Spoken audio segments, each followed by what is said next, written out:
Bonjour à tous, ici Simra Scrap ou Cinta Vasquez, votre démonstratrice indépendante Stampin' Up. Et aujourd'hui, je reviens avec une vidéo, non pas pour réaliser cette jolie boîte que j'ai décorée à l'aide du set des tampons Joyeux Motif. Donc un set des tampons que vous savez est exclusif en cadeau pendant le mois d'octobre. Il ne reste plus que quelques jours pour en profiter et que vous recevrez gratuitement grâce à vos commandes desquelles dépassent 350 €, hors frais de port bien entendu. Donc aujourd'hui c'est l'utilisation de ce set de tampons qui nous rejoint, mais aussi une technique, la technique d'embossage à chaud. Alors qu'est-ce qui se passe? Que l'on peut, vous avez peut-être déjà vu que l'on peut embosser grâce aux poudres des couleurs, mais ce que vous ne savez peut-être pas, c'est que l'on peut utiliser une poudre transparente et donner la couleur grâce à nos encreurs Stampin' Up, qui ne sont pas à la base conçus pour l'embossage, mais que je vais vous expliquer aujourd'hui comment procéder. Donc nous allons juste réaliser cette étiquette avec la technique d'embossage à chaud classique, mais aussi celle de l'embossage à chaud avec les couleurs, les encreurs Stampin' Up. A tout de suite pour vous expliquer comment on procède.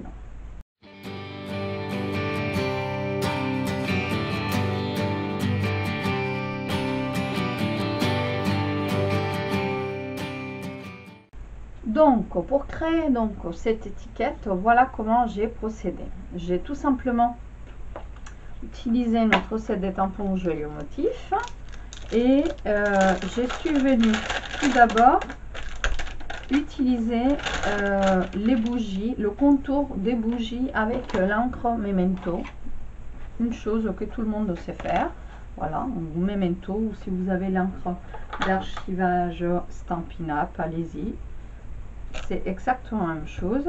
Donc je viens tamponner mon contour, ce qui va délimiter le tamponnage ensuite à l'intérieur des couleurs de bougies, voilà, de mon embossage. Je mets comme ça et je fais le tamponnage des bougies.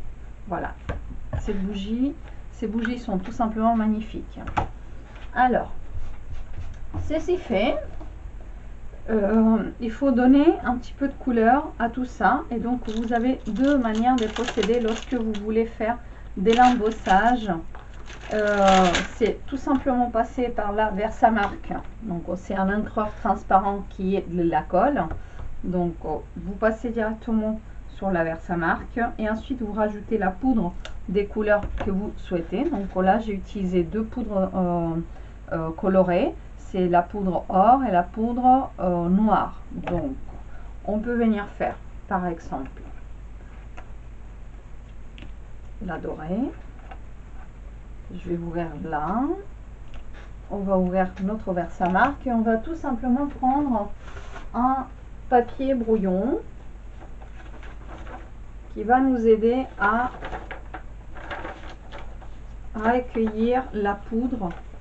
Voilà, un papier brouillon qui va nous aider à recueillir la poudre, l'excédent de poudre lorsque l'on va tamponner dedans. Et donc mon motif il est là. Normalement, il vient se caser parfaitement sur les deux bougies, les trois bougies centrées, donc celle-ci, celle-là et celle-là. Vous voyez, donc elle casse parfaitement là. Donc du coup, ce que je vais venir faire, c'est ancrer mon tampon avec la Versamark. Je n'oublie pas d'utiliser mon Stampin' Buddy. Donc aussi un petit coussinet qui est rempli d'une poudre, une espèce de talc qui enlève l'électricité, enfin les statiques du papier. Voilà, donc comme ça notre poudre elle ne va adhérer que sur la colle que moi je vais venir appliquer. Donc je fais tout d'abord comme ceci. Voilà, je tamponne bien mes trois bougies et maintenant tout de suite je viens adhérer la poudre dorée. J'enlève l'excédent et donc j'obtiens ceci. Vous voyez, donc par l'instant c'est granuleux, si l'on passe la main dessus, la poudre s'en va, hein. Par l'instant elle ne tient que par la colle. Alors, donc, tout de suite, avant de chauffer ça, je vais récupérer mon excédent de poudre. Voilà.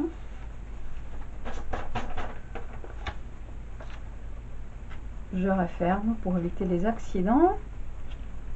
Et du coup, c'est mon pistolet à air chaud, un heat gun, ça s'appelle en anglais, qui va venir, ça va faire un peu de bruit, je m'en excuse par avance, mais c'est le pistolet qui va venir chauffer mon papier. Donc, je vais un peu à l'arrière. Vous voyez, mon papier gondole un peu, hein, c'est normal, c'est pas grave. Je chauffe un petit peu par l'arrière et ensuite je vais venir chauffer par en haut. Et tout de suite, vous voyez, la magie opère.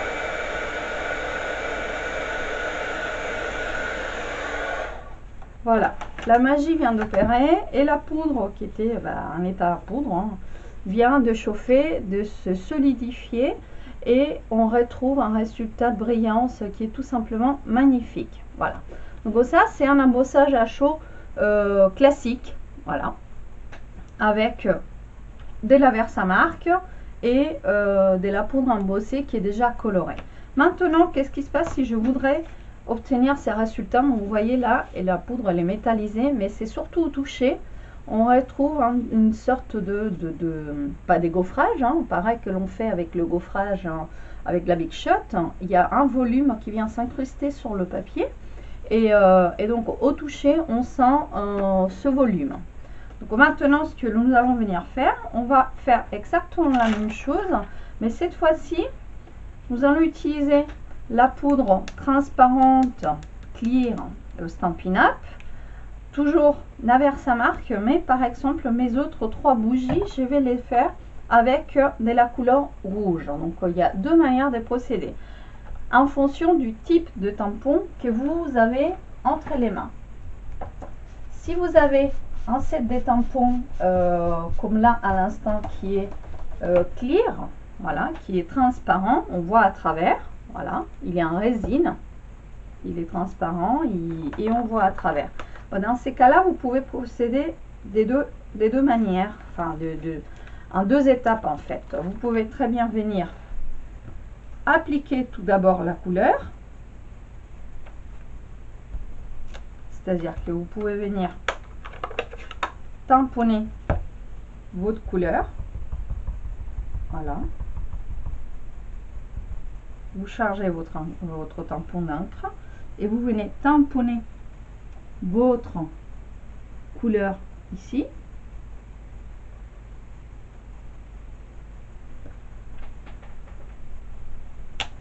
là par l'instant j'ai du rouge, je ne suis pas très bien centré, mais ce n'est pas plus grave que ça, c'est juste pour vous faire une démonstration.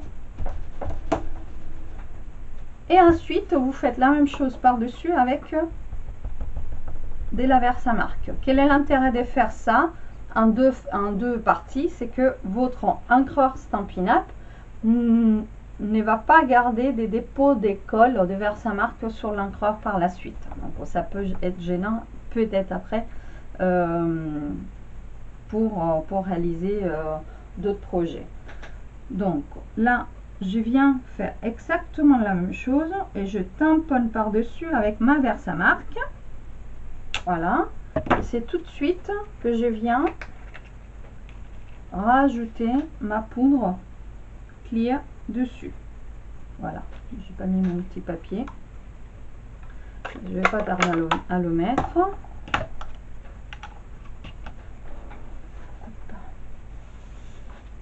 Et donc du coup ce que je vais faire,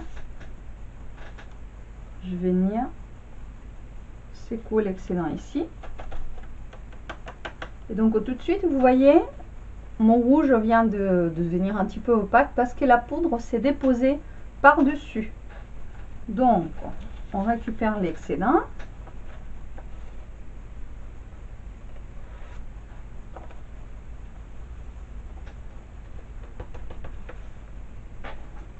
et on vient chauffer à nouveau, on vient à chauffer à nouveau notre motif. Alors, n'insistez pas trop près parce que vous avez déjà la poudre dorée qui a été embossée, donc on ne veut pas abîmer. D'accord? Donc on vient un peu de loin. Vous voyez, le rouge réapparaît. Ma poudre vient de chauffer et donc je vais juste attendre que ça refroidisse un peu. Et donc, une fois refroidi, j'obtiens ma couleur rouge avec ma poudre qui vient d'embosser par-dessus. Donc, le petit volume, je viens de l'obtenir. Je viens de l'obtenir comme ça. Qu'est-ce qui se passe? Bah, que, par exemple, si vous n'avez pas la poudre noire et que vous voulez embosser en noir, comme j'ai fait sur mon étiquette, bah, vous pouvez très bien tamponner la partie en noir et ensuite, puisqu'il s'agit d'un tampon à résine, je répète, hein, seulement les tampons à résine, ceux qui sont transparents et que l'on voit à travers, vous pouvez venir tamponner la couleur de votre choix et ensuite rajouter la poudre transparente qui, une fois réchauffée, va venir laisser paraître la couleur. Donc ça, cette technique-là, c'est la plus répandue et c'est pour ça qu'il y a parfois des personnes qui n'utilisent que des tampons comme ça et de la poudre transparente. Stampin' Up en fait certaines couleurs, donc, dont la dorée, argent, noir, voilà. Il y en a certaines couleurs cuivre. Maintenant, je voudrais faire les flammes de mes bougies. Et bien là, toujours avec la même technique, il n'y a pas de souci, hein, je tamponne ma partie jaune à l'intérieur de bougie, j'applique la couleur transparente, donc la poudre transparente, je vais obtenir le même résultat. Mais qu'est-ce qui se passe si je voudrais tamponner avec un autre set de tampons qui ne soit pas transparent, donc je ne vois pas à travers? Par exemple, voilà. Allons venir chercher par exemple les montgolfières. Donc je vais venir par exemple prendre la petite montgolfière et donc je voudrais tamponner cette montgolfière en jaune. D'accord? Donc qu'est-ce que je vais venir faire maintenant? Le souci c'est que je ne vois pas à travers, je ne peux pas venir tamponner deux fois. Donc dans ces cas-là, vous faites quoi? Soit vous vous munissez de votre encreur et de votre Versamark. Dans les deux cas, vous allez pouvoir tamponner. C'est un mouvement très rapide qui doit se faire. Donc là déjà, je passe mon petit bassine body dessus. Donc en fait, vous venez récupérer la Versamark sur votre tampon. Voilà. Donc là, vous avez bien ancré le tampon avec la colle. Et dans un petit coin de l'encreur, vous venez tout de suite ancrer la Versamark. Vous ne perdez pas de temps et vous tamponnez de suite sur le papier.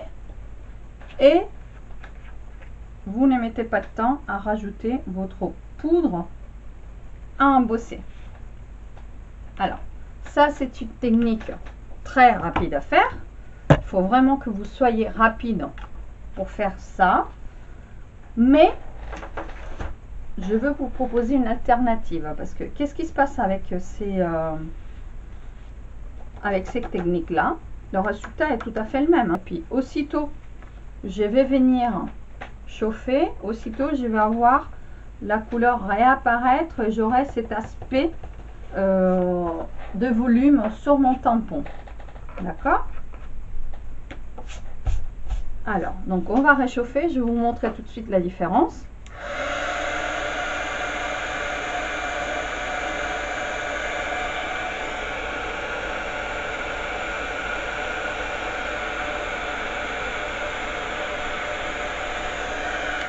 Voilà, donc là on a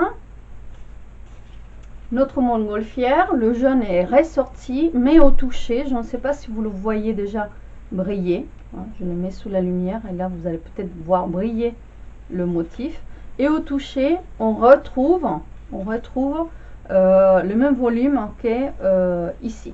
Donc là, je viens d'embosser avec une couleur Stampin' Up. Qu'est-ce qui se passe? que lorsque vous procédez comme ça, alors moi j'ai un encreur rouge et un encreur carré moulu, j'en ai deux. Et du coup, bah, je m'en charge d'utiliser un pour ancrer normalement et l'autre pour utiliser pour l'embossage. Pourquoi? Mais parce que mon tampon, tout simplement, il se voit un petit peu gorgé, légèrement gorgé de Versamark, donc ça nuit après peut-être à un tamponnage normal. Donc j'en laisse soit l'un soit l'autre. Si vous n'avez juste qu'un encreur, c'est pas grave. Ce que vous venez faire, c'est comme moi. Vous venez pas tamponner au milieu, vous venez utiliser toujours un petit coin de l'encreur pour tamponner la couleur une fois que vous avez appliqué la Versamark. Mais j'ai une autre proposition à vous faire, donc une troisième façon qui justement préserve ces encreurs là, et on n'a pas besoin de venir déposer de la colle dessus. C'est l'utilisation du Stampa Magique. Pourquoi? Vous connaissez le Stampa Magique? Oui, non? Bah, c'est juste un petit... Alors, je ne l'avais pas préparé. Donc c'est une petite boîte qui se présente comme ceci. Et à l'intérieur, vous avez une espèce de plastique dur transparent avec une surface qui est un petit peu plus rugueuse, une autre qui est plus lisse. Pourquoi? La partie rugueuse, on m'aide à ne pas faire glisser ça sur la surface des tamponnages. Et ensuite vous retrouvez cet outil là, on dirait presque, enfin c'est tenté, avec de chaque côté un angle. Donc ça vient se placer comme ceci. Donc vous avez votre tampon en caoutchouc et donc on ne voit pas à travers. Si je voulais faire un tamponnage en deux fois sur le même morceau de feuille, je vais avoir besoin de cet outil là. Dès le moment que je ne tamponne pas avec des tampons en résine qui me permettent le tamponnage en deux fois, je vais devoir de toute façon passer par cet outil là. Donc qu'est-ce que je vais faire? Dans un premier temps, je vais placer mon tampon au niveau du bloc et je vais venir faire un premier tamponnage en gardant ma feuille bien au coin ici. Je vais venir tamponner, voilà, mettre bien mon bloc dans l'axe ici, hop, et je viens tamponner sur ma feuille. Très important, vous ne devez absolument pas bouger le tampon du bloc. Maintenant, on vient juste de marquer la précision du bloc par rapport à la position au coin, ce qui fait que je pourrais venir tamponner plusieurs fois. Je vais garder toujours la même distance et mon dessin va toujours se faire au même endroit. D'accord? Donc, une fois que vous avez fait ça, c'est simple comme bonjour. Là, j'ai nettoyé mon tampon, plus ou moins. Voilà, voilà, mon tampon est propre. Et je ne veux pas avoir des dépôts de Versamark sur mes encreurs. C'est simple. Vous venez prendre votre papier, d'accord? Vous venez prendre votre papier et on va faire exactement la même chose. Si je veux une montgolfière, on va prendre le rouge cette fois-ci. On peut prendre une autre couleur, hein. Allez, baie de vermeil, pour pas que vous voyez. Hop, baie de vermeil, on va diversifier. Donc là, je vais venir prendre mon tampon. Et pour le premier, bah, j'ai pas besoin de grand chose, juste tamponner sur la feuille. D'accord? On tamponne sur la feuille. J'ai toujours mon empreinte qui est là. Et donc, je viens de tamponner en baie de vermeil. Je nettoie mon encreur. Voilà, mon encreur est à présent propre. Je vais venir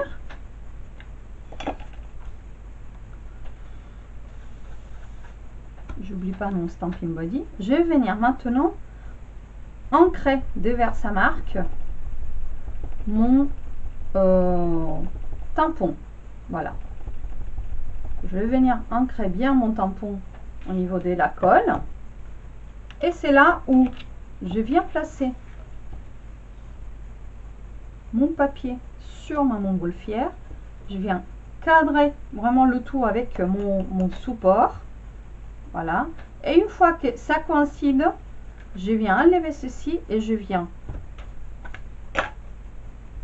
remettre mon tampon qui n'a pas bougé au niveau du bloc par-dessus avec la Versamark.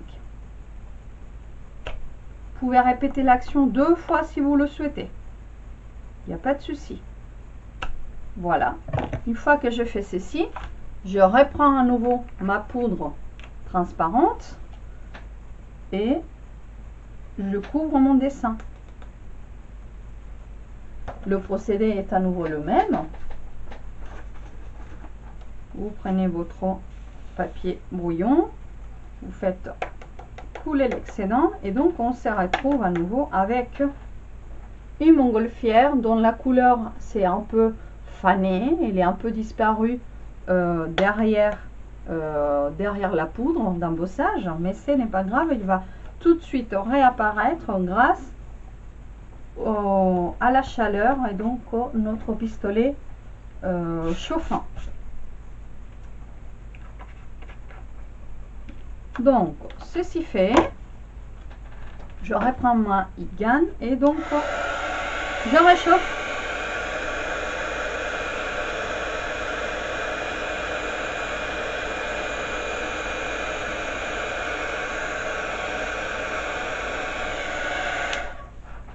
Voilà, une fois réchauffé, vous obtenez une montgolfière de la couleur que vous souhaitez, avec la texture en volume, en gaufret, voilà, elle est gaufret, elle est en 3D limite, voilà, bien volumineuse que en tamponnage normal. Et donc dans ces cas-là, je ne sais pas si vous arrivez bien à voir, parce que je la mets sur la lumière, vous voyez ça briller. Qu'est-ce qui se passe? C'est qu'en utilisant cet outil magique, le Stampa Magique, vous pouvez gaufrer par-dessus quelconque motif, peu importe le type de tampon que vous avez. Bien entendu, si votre set de tampons est en résine et donc transparent comme ça, vous voyez à travers, vous n'avez pas besoin, si vous êtes bien placé et bien calé pour pouvoir tamponner et faire coïncider les bords, il n'y en a aucun souci. Mais même si comme moi parfois vous n'êtes pas très doué pour être à l'intérieur des lignes de marquage, cet outil là va vous donner un tamponnage précis et va vous permettre de tamponner en 2 fois, mais aussi d'appliquer sur quelconque motif et quelconque type de tampon avec l'encre ou l'encreur de la couleur de votre choix. Vous allez pouvoir appliquer de la poudre transparente dessus et faire donc l'embossage sur n'importe quel type de couleur et d'encreur Stampin' Up. Voilà, je vous rappelle, ce ne sont pas des encreurs qui sont à la base conçus pour l'embossage, mais voilà comment vous pouvez procéder. Alors, je dirais à la limite que cette technique-là, il faut vraiment être très rapide parce que l'embossage, il est un peu moins régulier. Je ne sais pas si vous arrivez à voir, mais moi, je le perçois d'ici. Ici, au niveau de la ligne, il y a des petits points où la colle avait déjà séché et n'a pas adhéré la poudre. Donc, j'ai comme des petits trous. En revanche, sur celui-là, c'est vraiment très régulier. Et tout le motif a été tamponné sans qu'il y ait des imperfections. Voilà. Donc, je vous encourage plutôt, lorsque vous voulez faire du tamponnage avec de l'embossage à chaud et utiliser nos couleurs pour être coordonnées, notamment avec nos papiers, je vous encourage donc à utiliser cet outil qui n'est vraiment pas cher à l'achat, mais qui aide sur beaucoup de techniques à placer par exemple un tamponnage à n'importe quel endroit de votre feuille. Il est idéal. Donc voilà une des utilisations.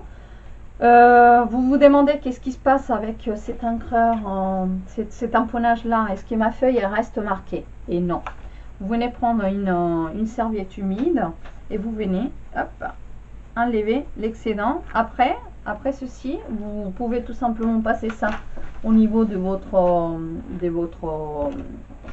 Stampin' Scrub. Donc c'est l'outil qui nous aide à nettoyer les tampons. Vous pouvez très bien venir dans la partie mouillée faire comme ça et dans la partie sèche faire comme ça, et votre morceau de plastique reste toujours intact. Voilà, c'était le tutoriel pour aujourd'hui. Petit tutoriel pour vous expliquer l'embossage à chaud dans un premier temps. Voilà, on a fait l'embossage à chaud, la technique d'embossage à chaud avec la poudre dorée. Ensuite, c'était pour vous expliquer comment procéder à embosser avec une autre quelconque couleur Stampin' Up, avec des encreurs qui à la base ne sont pas conçus pour l'embossage à chaud. On a réussi donc à le faire avec plusieurs techniques. J'espère que cette vidéo vous aura plu. Je vous embrasse, je vous dis à très bientôt, et surtout, si vous avez aimé la vidéo, n'hésitez pas à laisser un petit commentaire, ça fait toujours plaisir de vous lire. Je vous réponds à chaque fois que je le peux. Si vous avez besoin d'un renseignement dans quelconque produit, je me tiens à votre disposition, ainsi que ma boutique en ligne, et toutes les informations concernant cette technique, l'article qui lui est dédié, sont en bas de votre écran sur le lien qui mène à mon blog. Je vous embrasse et je vous dis à très bientôt. Au revoir.